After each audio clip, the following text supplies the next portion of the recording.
Hello, Nigel here. I couldn't help noticing that you're still awake. Now, I'm an owl. I'm supposed to be up at night, but you need your sleep. So if it's your allergy symptoms that are keeping you up, here's a word to the wise. Try Xyzal. You see, Xyzal works fast to relieve sneezing, runny nose, itchy watery eyes, and itchy nose and throat. And it keeps going strong for 24 hours, so you can get your sleep and wake up refreshed and ready for a productive day ahead. Be wise, all. Take Xyzal at night. Use as directed. Starts working in 45 minutes. Ryan Reynolds here from Mint Mobile. I don't know if you knew this, but anyone can get the same premium wireless for $15 a month plan that I've been enjoying. It's not just for celebrities. So do like I did and have one of your assistants switch you to Mint Mobile today. I'm told it's super easy to do at mintmobile.com/switch. Upfront payment of $45 for 3-month plan, equivalent to $15 per month required. Intro rate first 3 months only, then full price plan options available. Taxes and fees extra. See full terms at mintmobile.com. Welcome back, True Crime Army. I am your host, Margot, and this is Military Murder, a show where I focus on crimes committed by military members and veterans. But don't worry, you don't have to know anything about the military to listen. You just have to have a passion for the true crime genre. And if you catch yourself watching all the true crime documentaries on Netflix, well, welcome home. If you caught me last week, I am sure that you are back here for part 2 of the Lewiston mass shooting story. And if you didn't listen to part 1, then I would suggest listening there first so you have context about the shooting. On the evening of October 25th, 2023, a tragic chain of events unfolded, resulting in the loss of many innocent lives at both Just-in-Time Recreation and Chemengi's Bar and Grill. The investigation that followed sought not only to understand what happened that night, but also to uncover any underlying motivations behind the shooter's actions. Today, we will explore the life of the gunman Robert Card II, who was identified as a Sergeant First Class in the Army Reserve. The report details his troubled background, including previous mental health struggles and many warning signs that people saw, but they just didn't take action quickly enough. This case is not a case about we didn't see it coming. This is a case about we should have acted more quickly. While this mass shooting cost the lives of 18 people, maybe it can serve as a roadmap for professionals to seek help for people like Robert Card, who they may encounter in their daily jobs. Join me today as we delve into the findings of the investigative report that meticulously outlines the events leading up to Maine's deadliest shooting in Lewiston. Now, let's dig in. Military murder is an independent project and is not endorsed by the Department of Defense or any military component. The views expressed are those of the host. The content of this podcast is not meant to be legal or medical advice. Warning, this episode contains graphic details of murder and is not suitable for young listeners. Listener discretion is advised.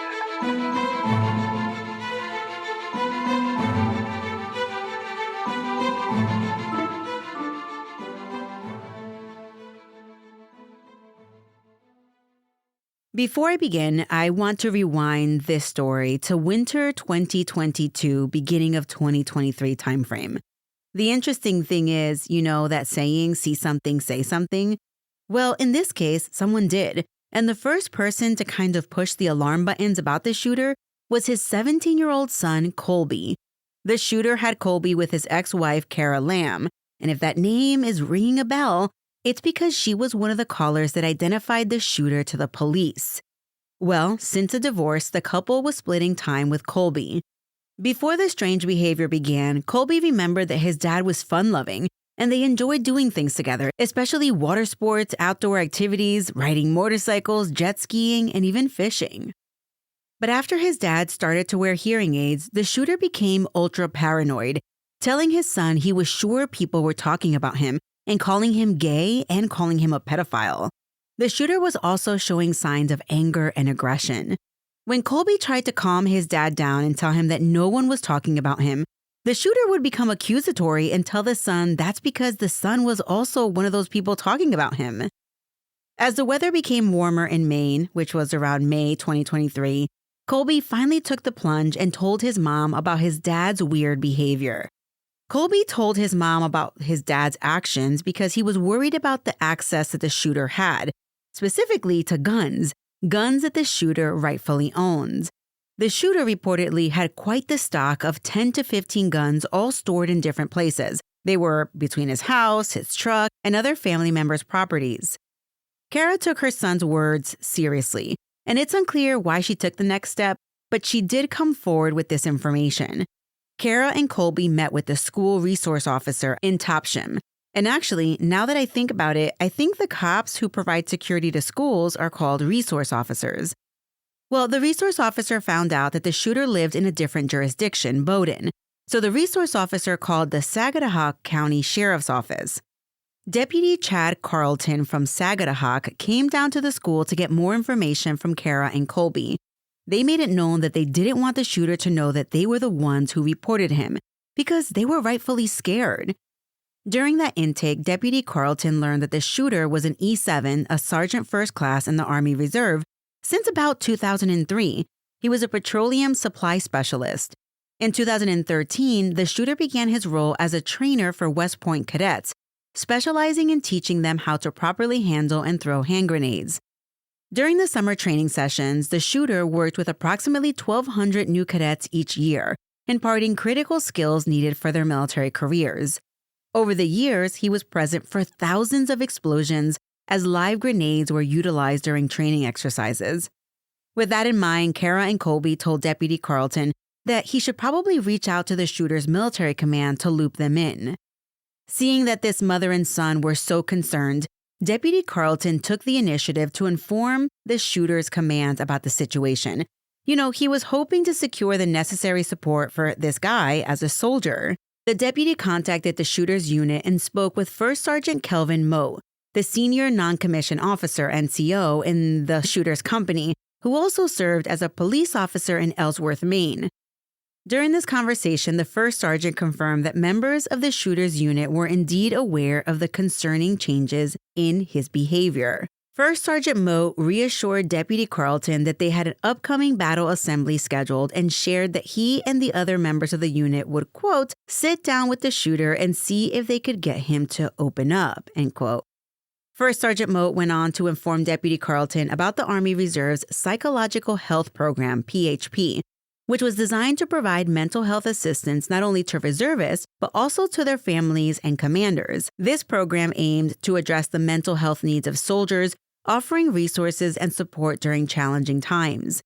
However, despite sharing this information about the program, Moe did not provide Deputy Carlton with any specific contact details for the PHP. As a result, neither Kara nor Colby had access to direct support or resources that maybe could have helped them. And for those of you wondering about the shooter's most recent performance report, well, it was nothing but glowing. It stated he exceeded expectations and even said he was a, quote, consummate professional with the knowledge and skills of more senior NCOs. He has excelled as a squad leader, mentoring his troops to be among the best. The shooter should be sent to his next NCOES and promoted with his peers, end quote. A company commander even wrote about his overall potential. The evaluation also noted that the shooter was highly qualified. The day after Kara and Colby spoke with Deputy Carlton, Kara reached out again with crucial information regarding the shooter. She had spoken with the shooter's brother Ryan and with his sister Nicole, who recounted an alarming encounter they had with him. In May of 2023, the siblings went to the shooter's house, and when he answered the door, he was holding a gun, a clear indication of his unstable condition. During their visit, the shooter confronted his siblings, accusing them of talking about him behind his back. He also expressed his belief that people were watching his house, revealing a deep-seated paranoia that concerned Kara and those in his life. This information was alarming and indicated that the shooter was experiencing significant mental distress. In an effort to further address these concerns, Deputy Carlton attempted to contact First Sergeant Moe again to pass along the updates about the shooter's paranoia and erratic behavior. Unfortunately, he was unable to reach him. Deputy Carlton immediately took action, though, noticing the grave danger that any officer responding to the shooter's house might have, so he sent out a memo to the entire Sheriff's Office Patrol Department. The message said, quote, use extreme caution if responding to the shooter's residence. The shooter's mental health is in decline, and he is experiencing paranoia and hearing voices. He has several guns inside the house and is in the Army Reserves.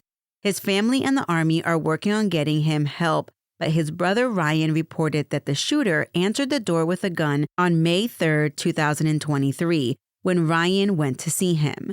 The shooter allegedly believes people are watching/talking about him, end quote. The Army Reserves did not provide any proof that they made an attempt to meet with the shooter during the May or June battle assemblies, nor was there any documentation that the unit made any attempt to contact the PHP to get assistance with how to handle the shooter's declining mental health condition. The shooter's sister Nicole tried for 2 months to reach someone in her brother's unit to talk about the family's growing concern about the shooter's delusions and paranoia. Out of desperation, she even called the VA crisis line on June 3, 2023. When she informed the person on the other end of the phone that her brother was having delusions about being called a pedophile and being gay, they told Nicole to not report it to her brother's unit because it could harm his career. Nicole kept trying to find an avenue to help her brother by performing exhaustive searches online. She was attempting to find clear guidance on where she could report her fears. But much of the information she found was outdated. When the shooter reported to West Point as a cadet grenade instructor, Nicole reached out to the Army Reserve unit in Saco, leaving 5 voicemails on different phone numbers requesting that someone please call her back. But guess what? No one ever returned her calls. She even called 988 as well as other numbers trying to find any behavioral health programs for the Army Reserve members, but she was unsuccessful. And unbeknownst to the shooter's family and even his unit, on July 6, 2023, the shooter visited a gun shop in Poland, Maine, and purchased a .308 Ruger SFAR rifle equipped with a laser and a scope and a 9mm Beretta pistol. And the purchase was perfectly legal, since the shooter's background check was clean and there was nothing to flag him as a harm to himself or others. 9 days later, the shooter reported to his drill at West Point to instruct cadets on grenades. During the summer tour, the shooter and the other unit members were staying at Camp Smith, a nearby New York National Guard post. After everyone checked in, they met by the pool to hang out, like people typically do when they are on temporary assignment. And almost immediately, people noticed something was off about the shooter. He began talking about how the people at the check-in desk were talking about him being a pedophile. He even told the other soldiers that when he stopped at a restaurant on his way there, the same thing happened. Everyone was like, dude, none of that is actually happening, chill out. But the shooter continued with his paranoia, as those around him thought his comments and behavior were disturbing. As everyone settled in by the pool, the shooter and 2 others went to grab pizza and a beer. And during this trip, the shooter again took the opportunity to tell the guys that one of the other Army guys, Wainwright, was talking bad about him. Again, the soldiers were like, what do you mean? Relax, no one is saying anything about you. The shooter then clammed up, seeing as no one was taking his side. When the guys stopped to grab some beers, the shooter became aggressive, suddenly lunging at one of the men in the group, his longtime buddy Reed. The shooter balled up his fist in a fighting gesture, and Reed just moved back out of the way, avoiding being hit. The shooter then simply said, quote, I'll take care of it. It's okay. I'll take care of it, end quote. Neither of the other soldiers knew what he was talking about. After they returned poolside, the shooter angrily grabbed his beer and returned to his room alone. After the strange encounter, the soldiers did sit around the day room and talk about the shooter's strange behavior. But over and above, they were concerned for the safety of the cadets. They really felt that the shooter could become violent at any given point, so they did something about it. And I truly commend this group of soldiers. They contacted Master Sergeant Urich and reported the shooter was straight up unhinged. The Master Sergeant figured it was just an alcohol-related incident, and he told the soldiers, don't worry about it, he'll sleep it off. But the group of soldiers who saw the shooter's behaviors were like, nah, this is different. So they reached out to First Sergeant Moat. Moat immediately made his way to where they were, and together with Urich, they knocked on the shooter's door, but the shooter told them to go away. They then contacted base security, who came with the master key. Once inside of the shooter's room, they could tell that he wasn't right. Moat would later reveal that the shooter had a 1,000-yard stare that made the hair on the back of his neck stand up, because it was straight creepy. The two senior NCOs checked the room for weapons but didn't see any. Before leaving, they took the shooter's rental car keys. Urich felt that this would all pass over, really thinking it was an alcohol-related incident. But in the morning, the shooter again locked himself in his room and wouldn't come out despite all the ranking personnel telling him to open the door. That's when the New York State Police was called in for assistance. 3 troopers drove up to Camp Smith to assist. They also met with the soldiers from the night prior who described the shooter's odd behavior and also explained that the shooter was known for owning various guns. Once they had the master key, they made entry, and that's when the shooter cryptically said, quote, "The other soldiers in his unit were scared because I'm going to freaking do something, because I'm capable," end quote. The troopers were like, "What do you mean?" The shooter simply replied, "Nothing." They conducted another search of the room, and this time they concluded that alcohol did not play a role in the shooter's behavior the night prior, because there were only 2 beer cans in the room. Not finding anything else, the troopers left Camp Smith, but the shooter's unit felt that they had enough to do a command-directed behavioral health evaluation. The shooter's company commander, Captain Reamer, authorized the evaluation via phone. The shooter didn't complain about the evaluation. He accepted it, probably because it was an order. He was then taken by the first sergeant and his buddy Reed and a 3rd soldier to the Keller Army Community Hospital on West Point. And due to the serious concerns over the shooter, not only did they take precautions by placing him in the back row of the car with 3 other people, but they had 3 entire additional cars, 2 of them cop cars and another soldier car follow behind the shooter's escort car, just in case. Upon arriving at the hospital, the medical staff asked the troopers and soldiers to stand watch because, they were rightfully also scared. The shooter went into a room with his buddy Reed, and initially the shooter was acting normal. But then he suddenly started saying that all the nurses were talking about him. Which, yeah, they probably were talking about him. But this was more about his paranoia. At some point, Reed and Wainwright, the soldiers, swapped out. And that's when the shooter started telling Wainwright that he wanted to knock out his friend Reed's teeth. Once the emergency room doctor examined the shooter, he concluded that the shooter was showing signs of psychosis and paranoia and that he would require a formal psychiatric evaluation.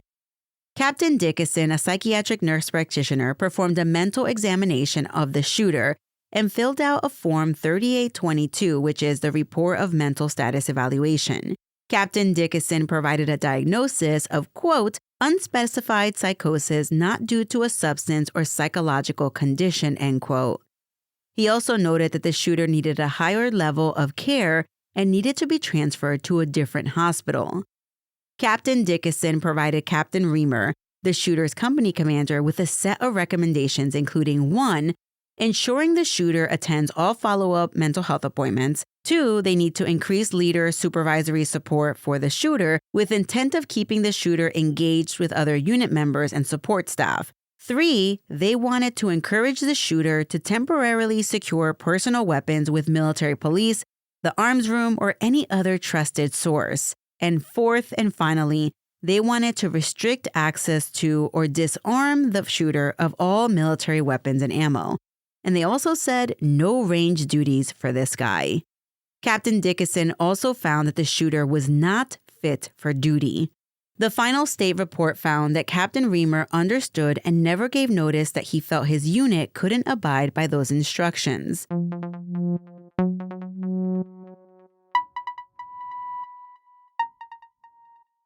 Today's episode is sponsored by Acorns, and April is Financial Literacy Month, an entire month dedicated to taking control of your money. Because honestly, no one really taught me how to manage money growing up. I didn't learn about investing until I was well into adulthood. But what I love about Acorns is that it makes it easy to start saving and investing for your future in just 5 minutes.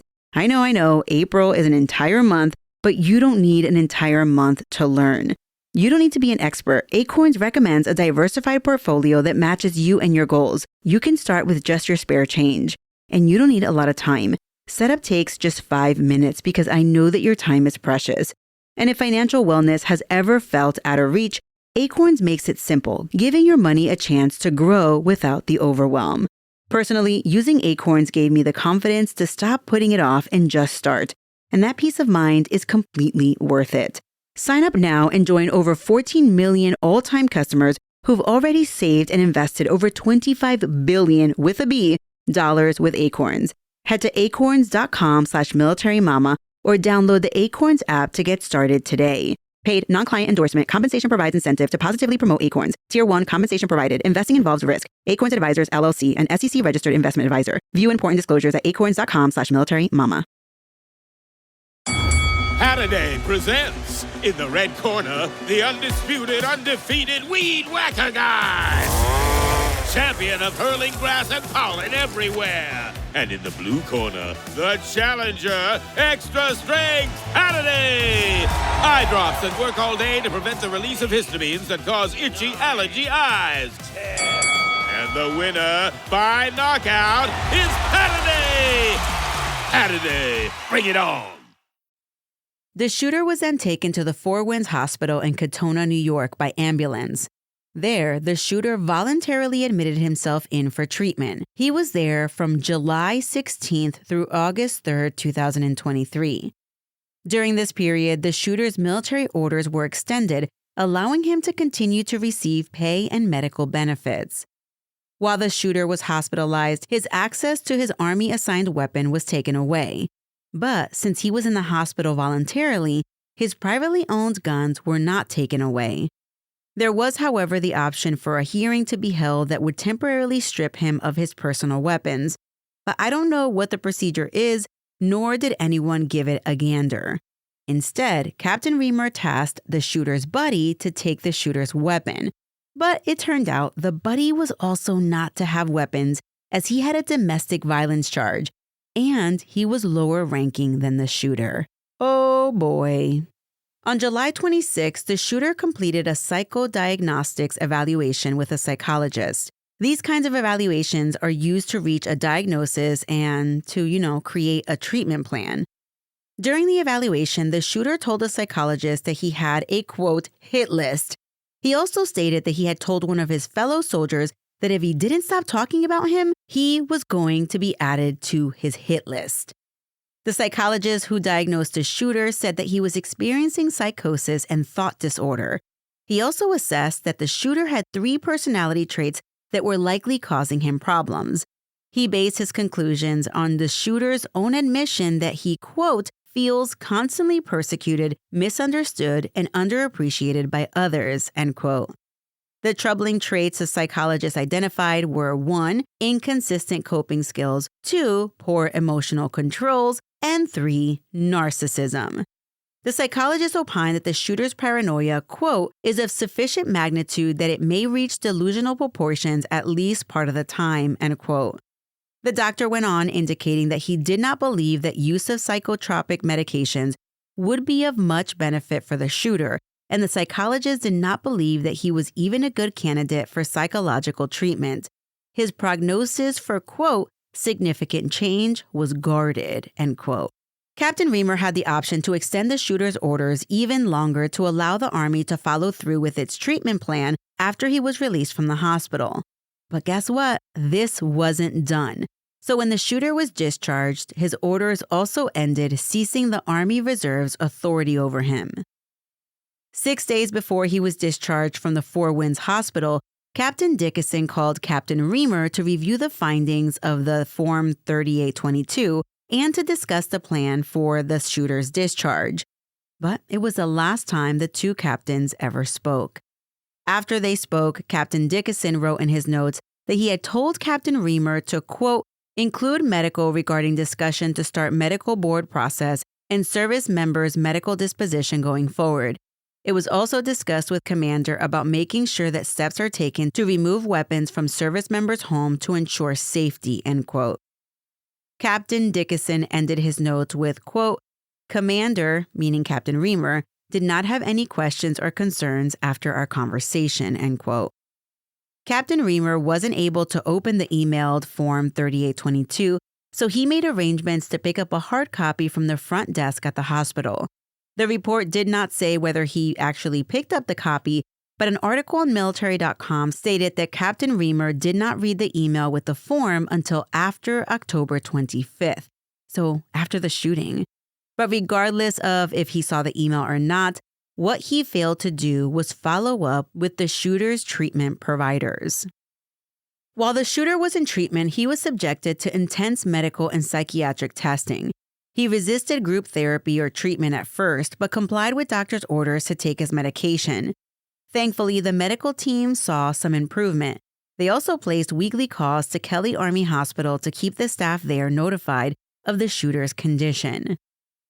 6 days before the shooter was released, the medical team at Four Winds petitioned the state court to obtain an order of continued admission for involuntary treatment. Basically, the hospital had petitioned the court as a response to the shooter himself filing a petition for early release just a few days prior. When the shooter withdrew his petition to be released early on August 1st, the hospital's petition was dismissed and no court hearing took place. The shooter's psychiatrist while at Fort Winds, Dr. Klagsbrunn, did not feel that the hospital would be successful in a court hearing.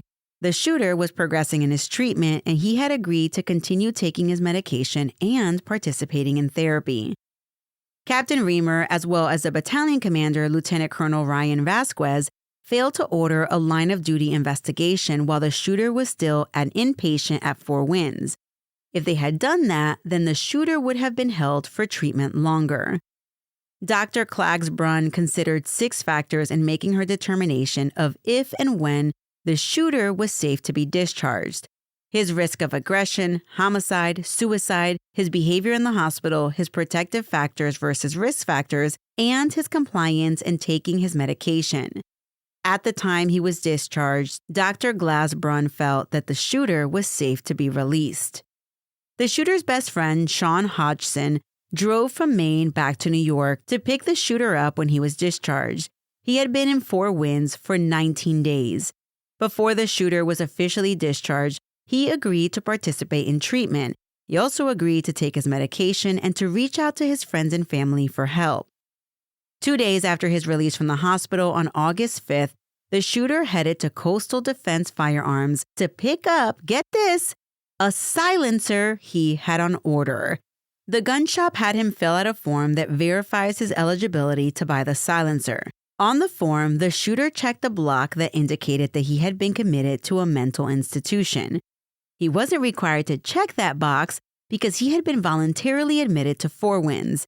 However, since he marked it down, the gun shop saw that on the form and they refused to sell him the silencer. And with that, the shooter left the store without the silencer.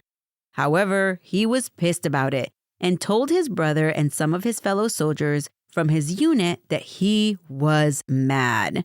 The shooter texted his brother on August 9th and told him he had, quote, purchased a gun safe, end quote, for his guns. On August 11th, the nurse care manager called the shooter to offer assistance and to help him find treatment services. The shooter assured her that he was good to go and that he had care lined up, so he didn't need anything from them. She didn't specifically ask the shooter about his access to firearms, but the shooter told her that his access was limited, and it sounded to her like this made him frustrated.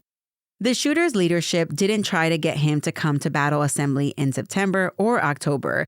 They didn't hold the battle assembly in August of 2023, but if they had tried to make sure that he reported for battle assembly, then they could have leveraged their positions over him to get him to, some follow-up mental health appointments.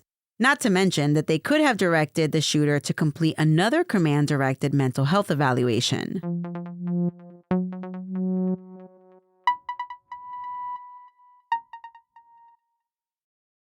This episode is brought to you by Netflix. 3 couples, 4 vacations, a lot to unpack. Watch The 4 Seasons, a new series starring comedy favorites Tina Fey, Steve Carell, Will Forte, Coleman Domingo, and more in a hilarious and heartfelt love letter to long-term relationships. Based on the original Alan Alda film. Watch The 4 Seasons, streaming now only on Netflix. Starting a business can seem like a daunting task, unless you have a partner like Shopify. They have the tools you need to start and grow your business, From designing a website to marketing to selling and beyond, Shopify can help with everything you need. There's a reason millions of companies like Mattel, Heinz, and Allbirds continue to trust and use them. With Shopify on your side, turn your big business idea into... Sign up for your $1 per month trial at shopify.com/special offer. September's Battle Assembly was scheduled for September 16th and 17th of 2023. On Tuesday, September 12th, Sean Hodgson and the shooter went to a casino in Oxford, Maine. They worked at the same company, First Fleet, and both had that day off. While driving back home, the shooter was behind the wheel and was driving erratically. When suddenly he became enraged, he pounded on the steering wheel and then he reached over and punched his best friend in the face. Sean managed to get out of the vehicle and walk home the rest of the way. As soon as he got home, Sean called Captain Reamer, and then he called his friend Reed, which was the shooter's reserve buddy, to tell him what happened. Captain Reamer did nothing with this information. On Friday the 15th, Sean sent a text to Captain Reamer and First Sergeant Moat that read, quote, "Change the passcode to the unit gate and be armed if Sergeant First Class, the shooter, does arrive, please. I believe he is messed up in the head and threatened the unit and other places. I love him to death but do not know how to help him, and he refuses to get help or continue help. I'm afraid he's going to F up his life from hearing things he thinks he's heard. When I dropped him off, he was concerned his weapons were still in the car. I believe they were at the unit and no one searched his vehicle on federal property. And yes, he still has all his weapons. I'm not there, I'm at my own place. I believe he is going to snap and do a mass shooting," end quote. Now, if that prediction 45 days or less before the mass shooting took place doesn't raise the hair on the back of your necks, I really don't know, because that is so crazy. Captain Reamer and First Sergeant Moat spoke about the text message, and just because it sounded so ominous, they decided to ask the sheriff's office to go to the shooter's house in Bowdoin and to perform a welfare check. First Sergeant Moat, who, if you remember, is a law enforcement officer with the Ellsworth PD, talked to his deputy chief at the department, who advised Moat to have a detective from their agency request a welfare check. The reason the chief thought someone else should request a welfare check was because Moat was a driving force in getting the shooter to be hospitalized while in New York, and his chief felt that that could make him a bigger target for the shooter's anger. First Sergeant Moat wrote a detailed memo providing an outline of everything that had happened with the shooter over the past couple of months. His intent was that the sheriff's office could use the history written in his statement as probable cause to obtain a yellow flag order. Now, at the time, Maine had the only law in the nation that provided law enforcement the power to take someone into protective custody or to order a mental health evaluation. If deemed necessary, a court order can be placed to have guns taken away from someone who was suspected of being an imminent threat. However, the Saginaw County Sheriff's Office did not authorize the use of the yellow flag law based on the information provided by First Sergeant Moat. In fact, prior to October 25th, 2023, which is the date of the mass shooting, 0 yellow flag petitions had been filed with the sheriff's office, and only 81 had been filed statewide. However, after the mass shooting on October 25th, there was a huge jump in the number of petitions. 290 had been filed, with 14 coming from the Saginaw County Sheriff's Office. After receiving the information from an Ellsworth detective, the sheriff's office sergeant that performed the welfare check told his dispatch on a recorded line that it wasn't as pressing as Ellsworth PD was making it sound. However, the sergeant did head over to the shooter's house, but no one answered. The sergeant then went to the shooter's father's house, but he wasn't there either. The Saginaw Sheriff Sergeant sent out a notice to all law enforcement agencies in the state of Maine that read, quote, "Caution officer safety. Known to be armed and dangerous, the shooter has been suffering from psychotic episodes and hearing voices. He is a firearms instructor and made threats to shoot up the National Guard Armory in Saco. He was committed over the summer for 2 weeks due to his altered mental health state, but then released. If located, use extreme caution, check mental health well-being, and advise Sagadahoc SD via Sagadahoc Comms 443-9711, end quote.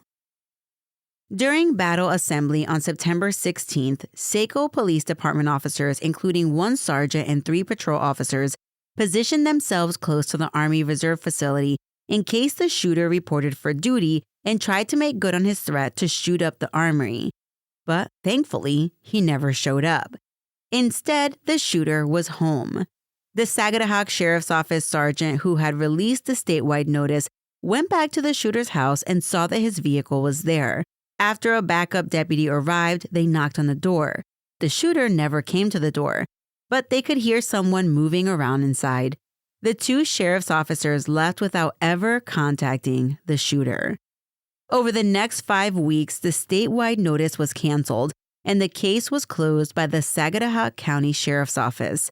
During that time, the shooter was being processed for discharge from the Army Reserve per First Sergeant Moe. On October 19th, the shooter was making a delivery at the Country Kitchen Bakery outlet in Hudson, New Hampshire, and reportedly threatened employees there. He told them that they might be the ones he would, quote, snap on. But he didn't snap on them, because 6 days later, he walked into the middle of a youth bowling league and started shooting. Then he got in his car and drove to a bar where people were playing in a cornhole league, hanging out, eating dinner, and having a fun evening with family and friends. In an effort to find out what went wrong leading up to that mass shooting, on November 9th, 2023, the governor of Maine, Janet T. Mills, ordered an independent commission to investigate the tragedy. The commission released its findings on August 20th, 2024. Most of the information that I brought you in last episode and this episode came from that report. The systematic failures of the Army and the Sagadahoc County Sheriff's Office were glaring in the report. The shooter's commanding officer, Captain Reamer, failed to read emails or to find a workaround for emails that he couldn't open that were regarding the shooter. He failed to follow the advice of medical professionals to ensure the shooter's personally owned firearms were removed from his house. He also failed to contact the Sagadahoc County Sheriff's Office. He failed to have any of the unit members who were also law enforcement officers in Maine contact the Sheriff's Office to coordinate the removal of the weapons. And Captain Reamer failed to follow up with the shooter himself to make sure he was still actively in treatment and participating. The report also found that the Sagadahoc County Sheriff's Office didn't fully investigate the shooter at his home and closed the case rather than following through on it. The DA's office was never contacted about the possibility of a yellow flag order, and they never contacted the shooter's Army unit for any additional information.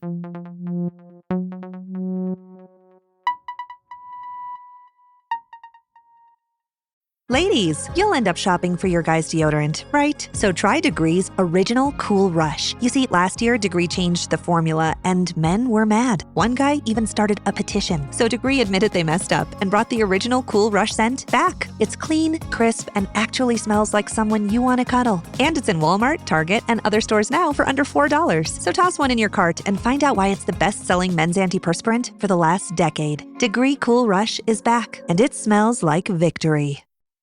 In the aftermath of the horrific events on October 25, 2023, an autopsy was performed which included his brain being studied by Boston University's CTE, Center through coordination with the Maine Medical Examiner. CTE stands for Chronic Traumatic Encephalopathy. CTE has become well known in the sporting world, predominantly in boxers and football players who suffered repeated blows to the head, which can result in CTE. Two well-known cases of football players with CTE are Aaron Hernandez and Junior Seau. The shooter's symptoms of aggression, personality changes, and mood problems like depression were all classic signs of CTE. However, when they examined his brain, they found that he did not show any evidence of CTE in his brain. While the autopsy did not indicate CTE, his brain did have signs of a traumatic brain injury, or a TBI. The head of Boston University's CTE Center, Dr. Ann McKee, wrote that she found that the shooter's brain showed significant evidence of TBI. In her report, she stated that, quote, the shooter had evidence of traumatic brain injury. In the white matter, the nerve fibers that allow for communication between different areas of the brain, there was significant degeneration, axonal and myelin loss, inflammation, and small blood vessel injury. There was no evidence of chronic traumatic encephalopathy. These findings align with our previous studies on the effects of blast injury in humans and experimental models.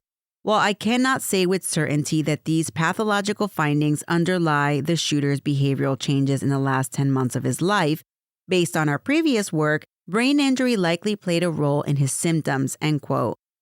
After the autopsy and study on his brain, the shooter's family released the findings through the Concussion Foundation, along with the following statement. Quote, we want to begin by saying how deeply sorry and heartbroken we are for all the victims, survivors, and their loved ones, and to everyone in Maine and beyond who was affected and traumatized by this tragedy. We are hurting for you and with you, and it is hard to put into words how badly we wish we could undo what happened. While we cannot go back, we are releasing the findings of the shooter's brain study with the goal of supporting ongoing efforts to learn from this tragedy to ensure it never happens again. We thank the Maine Chief Medical Examiner's Office for requesting the brain analysis. We know it does not fully explain the shooter's actions, nor is it an excuse for the horrific suffering he caused. But we thank Dr. McKee for helping us understand his brain damage and how it may have impacted his mental health and behavior. By releasing these findings, we hope to raise awareness of traumatic brain injury among military service members, and we encourage more research and support for military service members with traumatic brain injuries. Our hearts remain with the victims, survivors, and their families, end quote. If you or a loved one has ever struggled with the outcome of a brain injury, the Concussion Foundation is there to help you. Their website says that, quote, if you or a loved one have suffered a recent concussion, are struggling with lingering symptoms, or are concerned about CTE, they want to hear from you, end quote. You can fill out a form online by visiting concussionfoundation.org, and I will also leave this link in the show notes.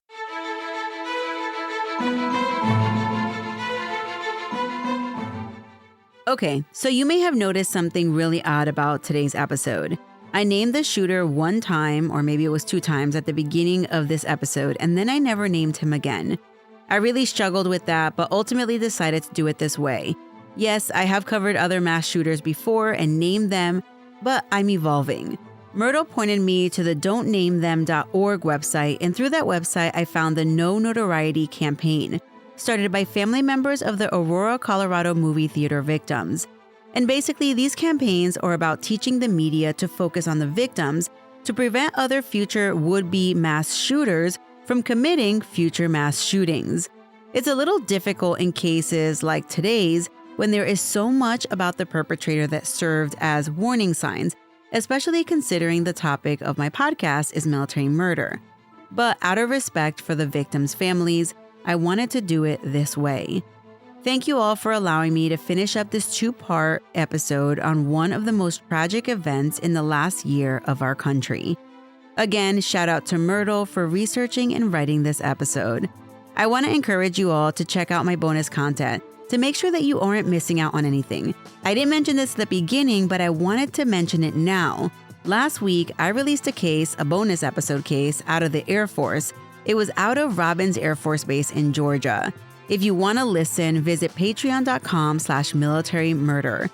The sources for this episode include a report from the State of Maine Independent Commission, News Center Maine, Dignity Memorial, Facebook, Legacy.com, The Sun Journal, Central Maine, the Portland Press Journal, Portland Press Herald, Local10.com, GoFundMe, WBUR, The Times Record, and WMTW 8. Military Murder was created by Mama Margot Productions. The music was created by Tyops.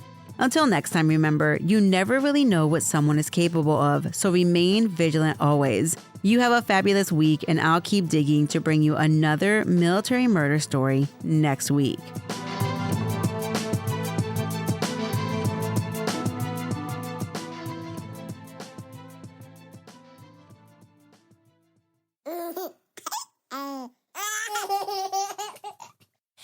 Mama's working on her podcast. I don't want to.